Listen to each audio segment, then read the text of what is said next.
Hi, I'm Roger, and I'm coming to you from the Chama Canyon Wilderness here in northern New Mexico, and you're watching Multiple Sclerosis. The monster inside me, my story. Okay, welcome back to another episode of Multiple Sclerosis, The Monster Inside Me, and I'm Roger. Thank you for showing up today. I appreciate that. Today I'm in northern New Mexico in the Santa Fe National Forest at an area called Golondrino Mesa, and it's one of my favorite camping spots. And today is day 3 of 4, so I've been up here a few days. The first 2 days have been super busy, and it's catching up with me today. Us MSers know what that's like.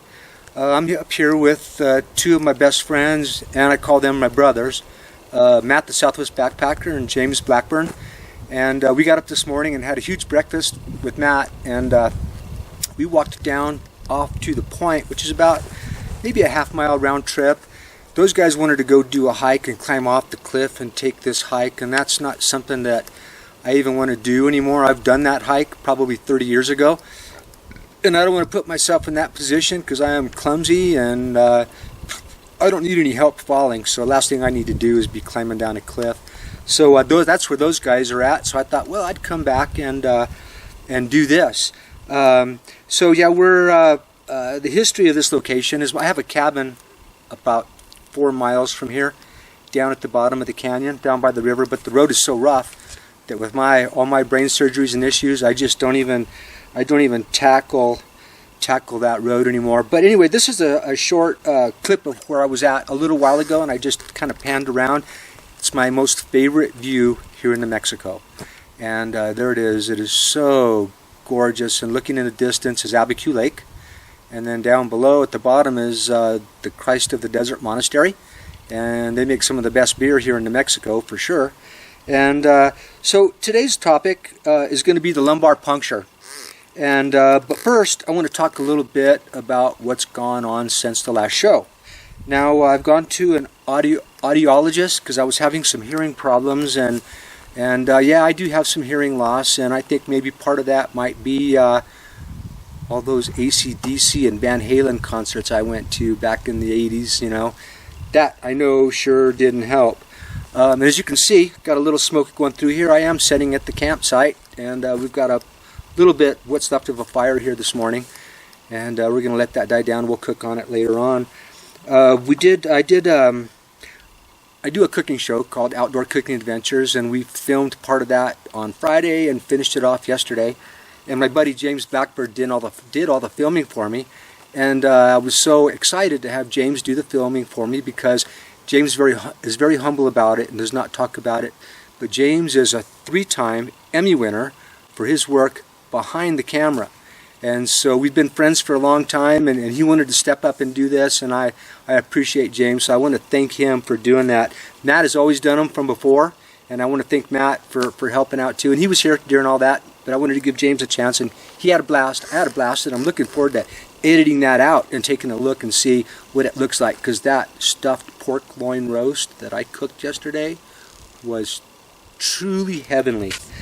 Okay, so we'll move on from there. Last Monday, almost a week ago, I met my new neurologist, and Dr. Hannenlein, and I really liked her, and she's at the UNM Neurosciences Center, where my neurosurgeon is, and I thought it'd be great to have them working out of the same office. They could all share the same information. So I had a chance to meet her, and that was great. I did find out that I do have more lesions. I'm up to 13 now, and last time I knew it was 5. And I got 6 lesions in my brain in every lobe. I have 5 in my back, in my spinal cord, and 2 in my neck and my spinal cord. Those ones caused the numbness in my feet. But other than that, I learned that probably my restless leg syndrome was part of my MS, and I've had that for 10 years. So kind of looking back at the symptoms that I never recognized as being part of, you know, the come on of MS was kind of eye-opening to me. And you know, those of us with MS, we always look for triggers and things that, you know, cause this. And so I'm going to be put on a new MS med. Right now I've already had my blood drawn. They're going to check my white blood cell count, and I'm going to put on Aubagio. So if anybody out there has taken or is on Aubagio, I welcome your comments down below and let me know what you think, what your likes and dislikes are. I would really appreciate that. That would mean a lot, so I could get a better idea of what I'm dealing with, other than reading the information. I like to hear some of that by mouth. I was put back on new seizure meds, and that was because I've had a few seizures in the last couple of months. Not major seizures, but they're very visual, and I lose vision in my right eye. And I sit down right away because I don't want it to, if it goes into a grand mal, I don't want to hit the floor. And I had a grand mal a year ago. They are no fun. And so I've had a couple of mild seizures, and so she doesn't want me doing anything, driving or doing anything until I've started taking this. And so I'm on my 5th day, I guess. Can't really tell much of a difference, other than it might make me a little bit sleepy, but it's not that big of a deal. I can deal with it. So we're going to talk a little bit about the lumbar puncture, also known as the spinal tap. They are no fun. I've had my share of them, and I thought I would talk about it today because this is something I can say I'm experienced at. So my first lumbar puncture was when I was 16 years old, in between my junior and senior year in high school. It was the summertime.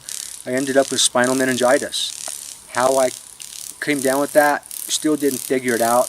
But I was sick as a dog, and they took me in to the hospital right away, and they did a lumbar puncture. They told me it was going to hurt, but I was so close to dying that to be honest with you, I don't even remember feeling it.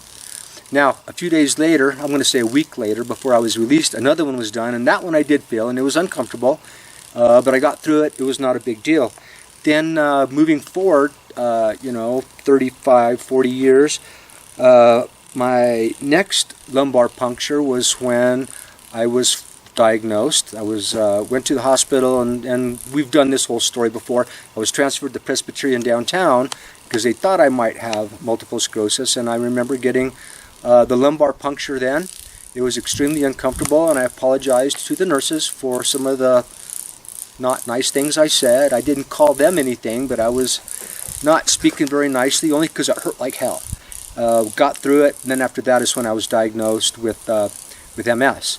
And then the following another year and a half later, after my 3rd brain surgery, my 2nd brain surgery caused leakage of cerebral spinal fluid in my head. And then so I had a 3rd brain surgery to stop the cerebral spinal fluid leak.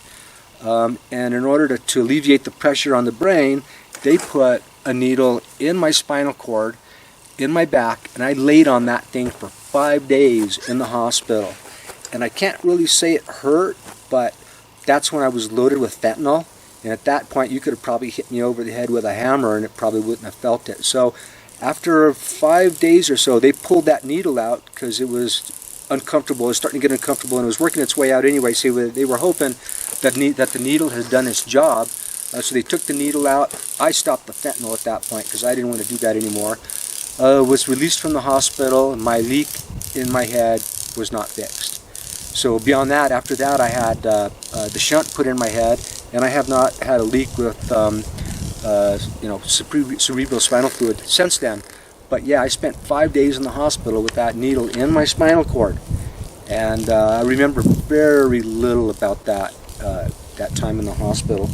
So I'm going to read a little bit about some of the stuff that I pulled off the internet. Once again, like I say, all this information that I'm going to read to you is, you can just Google it, and you can find anything you want. And so I'm going to take a drink of my beer. And yes, it's still Sunday morning, probably about 11 o'clock, but I've done a tough hike all the way down to the point and back, so I've decided I was thirsty and had a huge breakfast, so I'm having a beer while I'm doing this. Okay, I'm going to read a little bit here, and take my pen off of here. Okay, diagnosing multiple sclerosis often requires several tests. One diagnostic test is known as the lumbar puncture or spinal tap. During a lumbar puncture, a needle is inserted to the lower back at the base of the spine to obtain a sample of cerebral spinal fluid. The sample is taken to a lab and tested for a variety of substances, of course, including different blood cells, proteins, glucose levels, and antibodies. Here's what you need to know about lumbar punctures, and MS diagnosis, including what the test involves and how to prepare to what the test results can tell your neurologist and your healthcare team. Cerebral spinal fluid is a colorless fluid that surrounds the brain and spine, and it serves as a cushion to the brain and a shock absorber to the central nervous system. CSF also removes waste products from the brain and helps circulate chemicals and nutrients from the blood.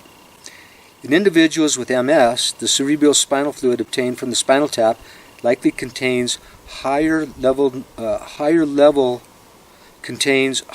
normal levels of proteins.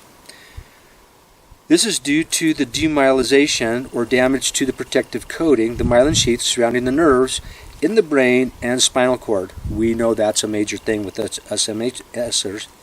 The myelin damage responsible for MS systems causes certain proteins to be released into the cerebral spinal fluid. High protein levels indicate immune system dysfunction, and the presence of a group of proteins called oligoclonal band indicates MS. Sorry, that was a difficult one to pronounce. It's important to note that a lumbar puncture alone cannot diagnose MS, as the spinal fluid of some with the disease may not always be normal, and the immune response that produces proteins in the CSF can be caused by a variety of other conditions, including lupus, HIV, or even a stroke. In fact, 5% to 10% of those with confirmed diagnosis of MS do not show any abnormalities in their lumbar punctures. Interesting. Okay, moving on. Lumbar puncture is just one of the diagnostic tools that your healthcare team may use to evaluate whether you might have MS.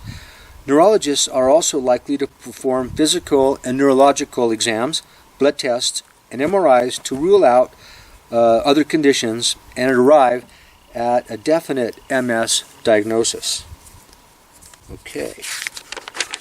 What to expect during a lumbar puncture. Okay, this is kind of a good one to read out.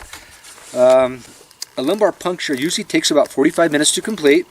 You will be asked to be put on a hospital gown and lie down on your side with your legs pulled up to your chest. This position exposes the lower spine and separates the spinal bones to make inserting a needle easier. Less frequently, you might be seated in an upright position and asked to bend forward, and a local anesthetic will be injected into the spinal cord area. For most people, this is the most painful part of the procedure. There you go. After the area is fully numbed, a long, thin, hollow needle will be inserted into the back and the spinal cavity. There may be pressure as the spinal needle is inserted. If the needle touches a nerve or your spinal column, you may feel some sharp pain in your leg. After the lumbar puncture is over, you will be asked to lie flat for an hour or more to minimize the chance of a so-called spinal headache. And I've heard about those. Didn't have any of this last time though, because I was always laying down. A spinal headache is a severe headache that can arise from the decreased pressure in your head training that CSF causes. Although you can typically go home in a couple of hours after the procedure is over, you may be advised to have someone drive you home and avoid intense and tiring activity. For me, I was already in the hospital, so it was not a big deal. I just rolled over and sweared a little bit, tried to rest.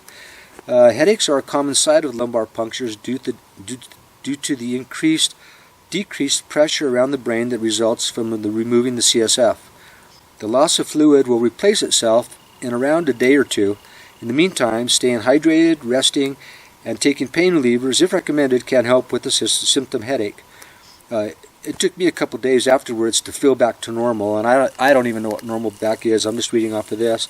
That was what an MS team member reported. And so, how to prepare for a lumbar puncture? In the days leading up to your lumbar puncture, you should increase your fluid intake unless you have a medical problem that does not permit you to do so safely. You should not eat anything for 3 hours before your procedure, and as a safety precaution, you will be unable to drive for 24 hours after a lumbar puncture. Some hospitals may require that you have a friend or family member escort you home after the procedure, even if you plan on taking a taxi or public transportation. So with that, decrease of cerebral spinal fluid in your head can cause problems, and it takes a little bit for your body to replace that. So I guess here we're going to finish this up, and the key to getting through a lumbar puncture is to relax. Very, very important. Recommend that you not move while getting it. Very good advice. Afterwards, they felt sleepy, but I was in the hospital anyway, and that was me. Lie flat the remainder of the day, and so the puncture can heal. Hydrate the day before and after. If you have to stay down in a bed after 24 hours have passed, other than that, or you have to stay down in a bed 24 hours have passed, other than that, there is nothing to it. Be sure and follow the Aftercare instructions fully, and get as much rest as you can. And so that's it about the lumbar puncture. I thought it'd be something good to talk about because I've been through that more than once, a few times, and I thought that I've seen a lot of questions and people concerned and worried about getting their lumbar puncture, and it's not that bad. It's uncomfortable, and I said a few nasty words to the nurses, and they laughed, and I apologized, and everything was good. So the next thing I want to move on to is I want to do a little bit of shout-outs, and I want to give a shout-out to my I'm looking for another page here. Let's see my next page. Okay, well, I'll just wing it from here. But I want to give a shout-out to all my warrior friends, and I am thinking about all of you, and just try to take care of yourself, and that's all you can do. And I want to give a shout-out to my friend Amy. And I want to give a shout out to my friend Kenneth over on the East Coast, and give a shout out to also my good friend Kurt in Albuquerque. I haven't had a chance to meet him, but I'm looking forward to doing that here sometime soon. If you like what you see, give me a thumbs up. If you're not a subscriber, please subscribe. I'd really appreciate that. You can be a little bit more informed when I put these out.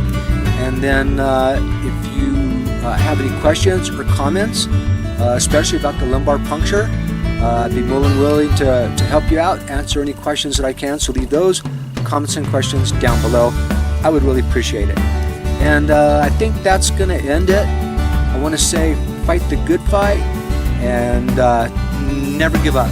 Never give up. Stay strong. And until next time, I'll speak to you soon. Thank you for watching.